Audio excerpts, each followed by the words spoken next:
मुख्यमंत्री फडणवीसांच्या मेघदूत निवासस्थानी नीती आयोगाचे सीईओ सुब्रमण्यम यांच्यासोबत बड्या उद्योगपतींची बैठक। मुख्यमंत्र्यांसह विविध खात्याचे वरिष्ठ प्रशासकीय अधिकारीही बैठकीत।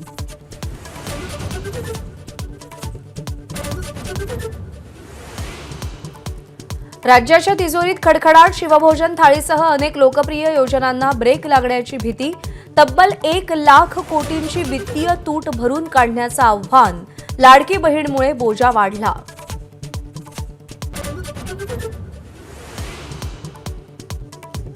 संतोष देशमुख हत्या प्रकरणावरून फडणवीसांची तंबी। यापुढे असे प्रकार खपवून घेतले जाणार नसल्याचं बीडच्या आष्टीत वक्तव्य। बीडचा गौरवशाली इतिहास पुढे नेण्याचंही आवाहन।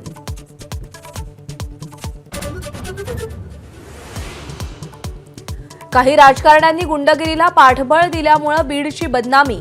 देवेंद्र फडणवीसांसमोर सुरेश धस यांचं वक्तव्य। संतोष देशमुख प्रकरणात फडणवीसांनी घेतलेल्या कणखर भूमिकेचंही कौतुक।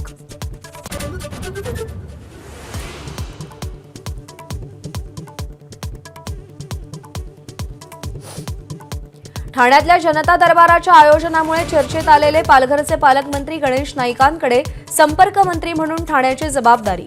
आता कुठेही जनता दरबार घेण्याची मोकळीक असल्याचाही नाईकांचा दावा।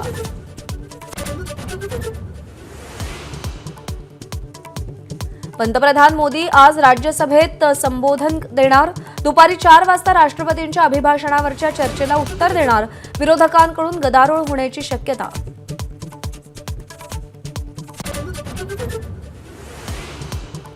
बहुतांश एक्झिट पोलनुसार दिल्लीत भाजपची सत्ता येण्याचा अंदाज। केजरीवालांच्या आम आदमी पार्टीची पुन्हा सत्तेत येण्याची संधी हुकण्याची शक्यता।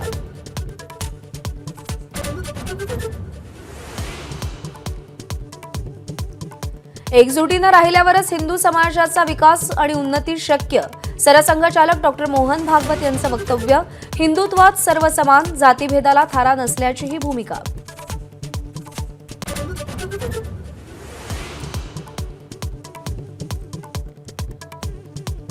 आंध्रात तिरुपती बालाजी मंदिरातून बिगर हिंदू 18 कर्मचाऱ्यांना हटवण्यावरून राजकारण। वक्फ बोर्डावरती 2 बिगर मुस्लिम सदस्यांच्या नियुक्तीचा हट्ट कशासाठी? ओवेसींचा मुख्यमंत्री चंद्राबाबूंना सवाल।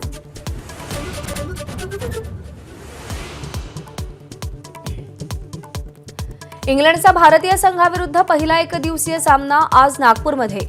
जामठ्याच्या बीसीए स्टेडियमवर दुपारी 1:30 वाजता सामना सुरू होणार।